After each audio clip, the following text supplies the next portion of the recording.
through, the captain shouted. His voice sounded like ice breaking.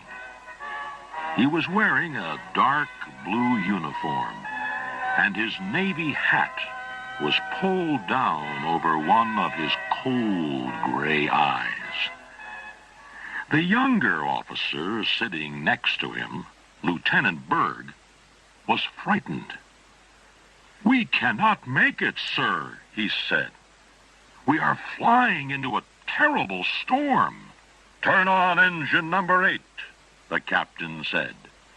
"Turn on engine number 8, Lieutenant Berg shouted. "Full power in number 3, the captain ordered. "Full power in number 3, Lieutenant Berg yelled. The other Navy men in the huge 8-engine seaplane smiled at each other. "Captain Mitty will get us through," they said. "He is not afraid of anything." "Stop driving so fast," Mrs. Mitty yelled. Walter Mitty blinked his eyes. "What?" he said, as he looked at his wife sitting next to him in the car. The huge Navy seaplane, caught in a terrible storm, began to disappear from his mind. "You are driving too fast. You were going 55 miles an hour, Mrs. Mitty complained. "You know I don't like to go faster than 40. Walter Mitty was silent as he drove toward the town of Waterbury. Mrs. Mitty looked at her husband. "You're acting strange again. I wish you would let Dr. Renshaw examine you." Walter Mitty stopped the car in front of the building where his wife had her hair washed and curled.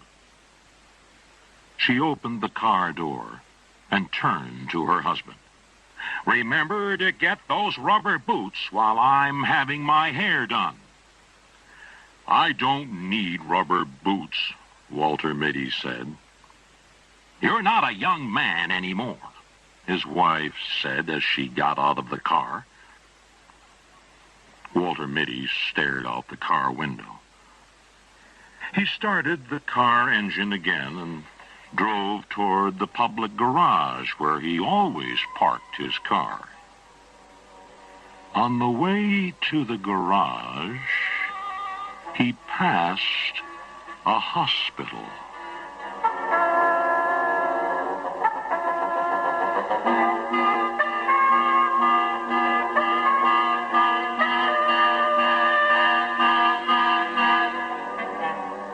The pretty nurse looked worried as she told Dr. Walter Mitty about the sick man. "He's the millionaire banker, Wellington McMillan," she whispered. "He is a friend of the president." Walter Mitty took off his gloves slowly. "Who has the case?" he asked. "Dr. Renshaw and Dr. Benbow," the nurse answered. "But there are also 2 specialists, Dr. Remington from New York and Dr. Pritchard Mitford from London." A door opened, and Dr. Renshaw came out. "Hello, Mitty," he said. "We have a big problem here with McMillan. He has osteoporosis of the ductal tract, tertiary. We should take a look at him." "Glad to," Dr. Mitty said. At this moment, a large machine connected to the operating table began to make strange noises. Pocketa, pocketa, pocketa. One of the nurses screamed, "The new heart machine is breaking down. No one in this part of the country knows how to fix it." "Quiet, please," Walter Mitty said in a low, cool voice. By now, the machine was going pocket-a-pocket-a-queep, pocket-a-pocket-a-queep. He went to the machine and began turning a row of knobs on it.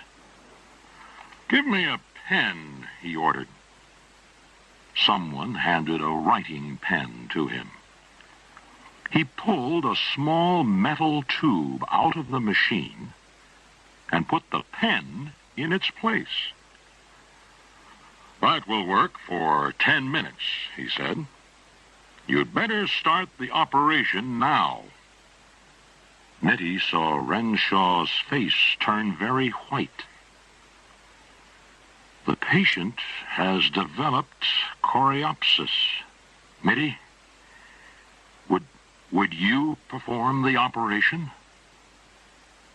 Walter Mitty looked at the worried faces. "If you wish," he said. He put on a white doctor's coat over his clothes. He covered his nose and mouth with a surgeon's mask and pulled on thin rubber gloves. One of the nurses handed him a shiny steel knife. "Watch out for that car!" someone shouted. Walter Mitty stepped hard on his brakes. The garage attendant walked over to Mitty's car. "You're coming in the wrong door, mister." "Sorry," Walter Mitty answered. The garage attendant opened the car door. "Get out of the car," he said.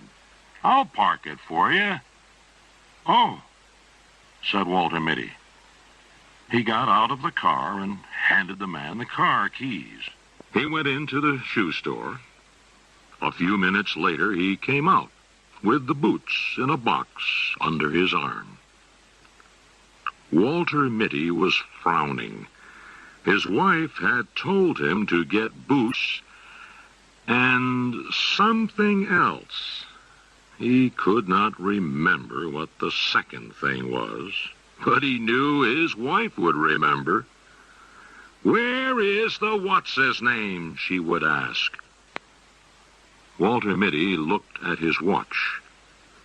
His wife would be finished having her hair curled in 15 minutes. He walked over to the hotel where he always waited while she was having her hair done. Walter Mitty sat down in a big chair facing a window in the hotel lobby. He picked up a news magazine lying on a small table near his chair. It was full of news about the war, with pictures of bomber planes.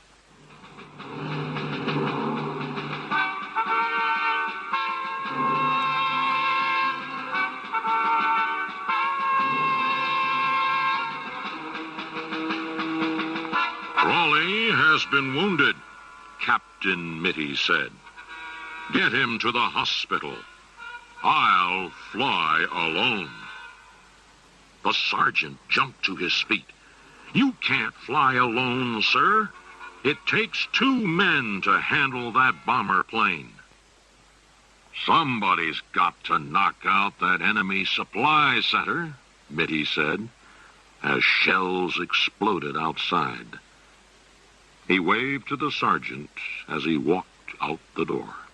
"Why are you hiding in this old chair?" Mrs. Mitty asked. "I've been looking all over this hotel for you. Did you get the what's-its-name? The dog food? What's in the box?" "Rubber boots," said Mitty. "Why didn't you put them on in the store?" she asked. "I was thinking," said Walter Mitty. "Do you know that I sometimes think?" They left the hotel and began walking to the garage. As they passed a pharmacy on the corner, Mrs. Mitty said, "Wait here for me. I forgot to buy something."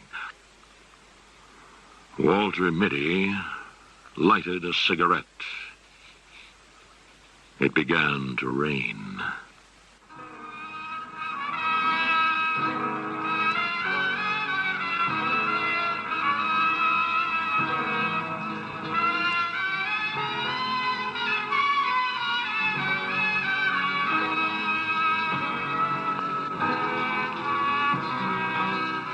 He stood against the wall with his shoulders back and his feet together.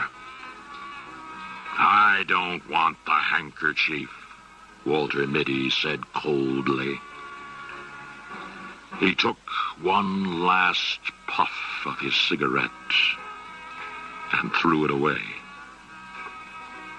Then he faced the firing squad with a quiet smile on his face. He stood tall, proud, and undefeated. Walter Mitty, the man nobody knew.